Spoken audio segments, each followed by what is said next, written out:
Assalamualaikum semuanya. Pada kesempatan kali ini saya akan menceritakan pengalaman horor dari teman kita yang bernama Kadir. Dan kejadian ini terjadi di Jawa Tengah. Kadir ini saat itu berusia 30 tahun. Dia kerja di sebuah pabrik. Suatu hari Kadir ini masuk ke grup WA SMA-nya. Ada yang masukin dia. Yang masukin itu namanya Rofi. Nah ternyata si Rofi ini lagi ngumpulin teman-temannya sewaktu SMA untuk dimasukin ke grup. Tujuannya adalah agar mereka bisa liburan bareng. Karena sewaktu pas lulus SMA, Rofi dan teman-temannya itu nggak ada rekreasi katanya. Karena mereka rata-rata udah kerja, Rofi pengen liburan bareng sama temen SMA-nya. Tapi yang dikumpulin Rofi di grup itu gak lengkap karena ada yang di luar kota, lost contact, gak pakai WA pun itu juga ada. Sampai akhirnya terkumpullah di grup WA itu sejumlah 7 orang. Kadir, Rofi, Edo, Noval, Sandi, Fitri, dan Intan. Di grup itu mereka ngobrolin mau kemana. Ada yang ngajak ke pantai, ada yang ke tempat wisata. Sampai akhirnya ditentuin kalau mereka akan nginep di sebuah villa. Nyarilah mereka ini villanya. Sampai akhirnya ketemu sebuah villa yang katanya asri. Villa itu berjarak 5 km kalau dari rumah Kadir. Mereka akan nginep di villa itu selama 4 hari. Ketika mereka udah setuju, mereka janjian untuk kumpul di rumah Kadir. Tapi satu temen yang namanya Sandi nunggu di dekat villa aja. Soalnya rumah Sandi ini berjarak hanya 1 jam kalau dari villa itu. Mereka berangkat pakai mobil Kadir jam 12 siang.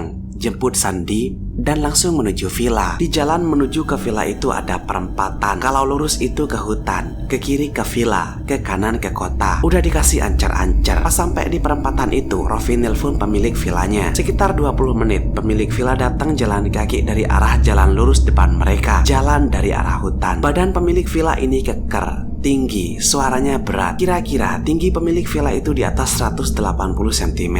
Si pemilik villa itu bilang ke Rofi untuk belok kiri aja, ngikutin jalan. Nanti sekitar 15 menit udah nyampe. Villanya di ujung jalan yang sebelah kanan. Kuncinya udah ceket katanya. Berangkatlah mereka ini ke sana. Saat itu udah jam 6 maghrib. Pas di pertengahan jalan ada orang yang nyebrang. Tapi si penyeberang itu adalah nenek-nenek yang badannya separuh. Dari perut ke bawah ini nggak ada. Dia jalan pakai tangannya gitu, ngangkat badan pakai tangannya. Kadir dan teman-temannya ini ngeliatin nenek yang nyebrang itu. Sorotan lampu mobil jelas banget ke arahnya. Karena mereka ngeliat semua, mereka yakin kalau itu bukanlah hantu. Tapi yang jadi pertanyaan mereka, si nenek itu mau kemana ya? Di tempat yang jauh dari pemukiman kayak gitu. Pas mereka sampai di villa itu, mereka kaget. Kok villanya ada 2? Di sebelah kiri itu lampunya gelap, kayak villa gak keurus. Dan di sebelah kanan lampu villanya udah dihidupin. Rofi inget kata si pemilik villa itu kalau villanya yang sebelah kanan. Maka masuklah mereka ini ke sana sambil bawa perlengkapan dari mobil. Di situ Noval sempat ngeliat ke villa kosong itu. Dan dia ngeliat ada seorang perempuan pakai baju kebaya ngeliat ke arahnya. Noval manggil Sandi. Pas Noval mau ngasih tahu apa yang dia lihat, perempuan dengan kebaya itu udah hilang. Di villa itu juga ada motor metik yang kuncinya ceket. Mungkin emang disediain oleh pemilik villa untuk mereka. Besok harinya Kadir, Edo, Rofi, Sandi pergi jalan-jalan ke sekitar villa. Siapa tahu ada pemandangan yang bagus. Man, kalau udah jauh-jauh ke sana, kalau cuman di villa aja. Pergilah mereka ini. Dan bener, daerah di sekitar situ emang bagus, asri banget, kayak belum terjamah manusia. Sampai tibalah mereka di sebuah danau. Wih, gila, ada danaunya di sana. Iya, danaunya nggak sebesar danau-danau biasanya, tapi udah bagus banget, udah di luar ekspektasi mereka. Karena danaunya bagus dan airnya kelihatan jernih, mereka mutusin untuk mandi berenang di sana. Bener banget, airnya seger, bisa dikunjungin terus ini kata mereka. Pas mereka lagi asik-asiknya mandi, tiba-tiba ular-ular yang berjumlah puluhan bahkan ratusan masuk ke dalam air. Jelas banget ular-ular ini masuk ke air. Apanya nggak shock mereka ini ya kan? Tiba-tiba ular sebanyak itu masuk ke dalam air. Mereka berenang ke pinggir.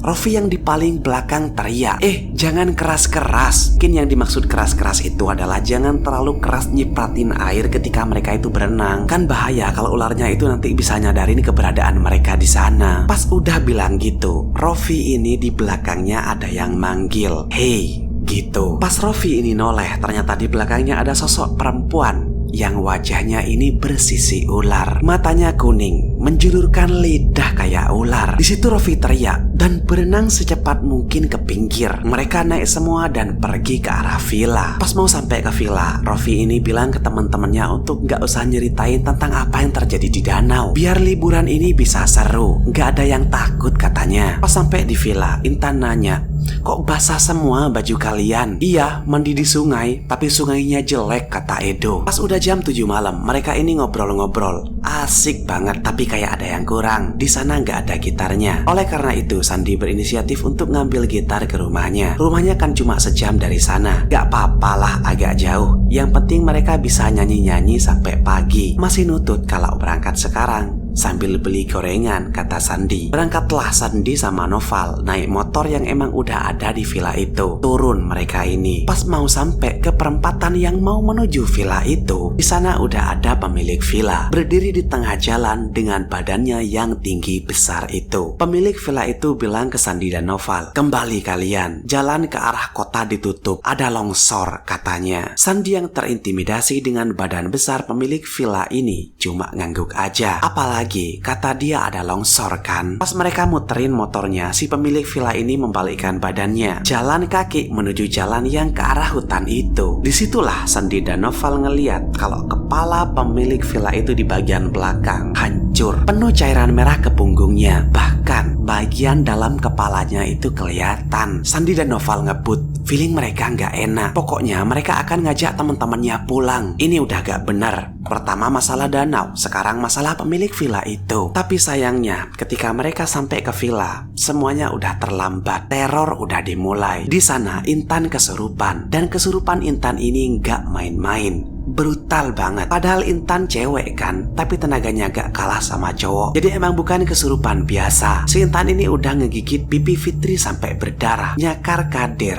dan Raffi udah gak sadar. Kepalanya berdarah karena dibenturin oleh Intan ke tembok. Bayangin coba, gila banget kan kesurupan Intan ini. Sandi dan Noval baru sampai langsung megangin Intan, tapi Intan terus ngelawan. Badan Intan ini mau ditahan ke lantai. Intan malah ngegigit tangan Noval. Gigitannya ini gak main-main. Saking kencengnya gigitan Intan, gigi Intan ini sampai ceket di daging tangan Noval coba. Karena udah sakit banget, Noval refleks menghantam wajah Intan yang bikin Intan langsung gak sadar. Waduh, udah chaos dah pokoknya di situ. Sandi bilang, "Ayo kemasin barang kalian sekarang juga. Punya Raffi dan Intan bawain juga. Kita pulang sekarang." Pas Sandi bilang gitu, tiba-tiba turun hujan yang deras banget, sama petir-petirnya juga. Tapi Kadir tetap ngambil kontak mobilnya dan ngidupin mobil. Tapi mobilnya nggak mau hidup. Di starter nggak bisa, kayak akinya soak. Untuk naik motor dalam keadaan kayak gitu juga nggak mungkin. Pas Kadir di luar itu, dia ngeliat sosok perempuan pakai baju kebaya di depan villa kosong itu. Di tengah hujan, senyum ke arahnya. Kadir masuk ke dalam. Dia bilang kalau mobil gak mau hidup. Coba telepon pemilik villa. Nah, yang punya nomor HP pemilik villa ini kan Raffi. Sedangkan Raffi lagi gak sadar. Kepalanya berdarah karena benturan diakibatkan kesurupan Intan. Tapi Sandi yang ngelihat kepala pemilik villa itu bocor bilang, "Udah,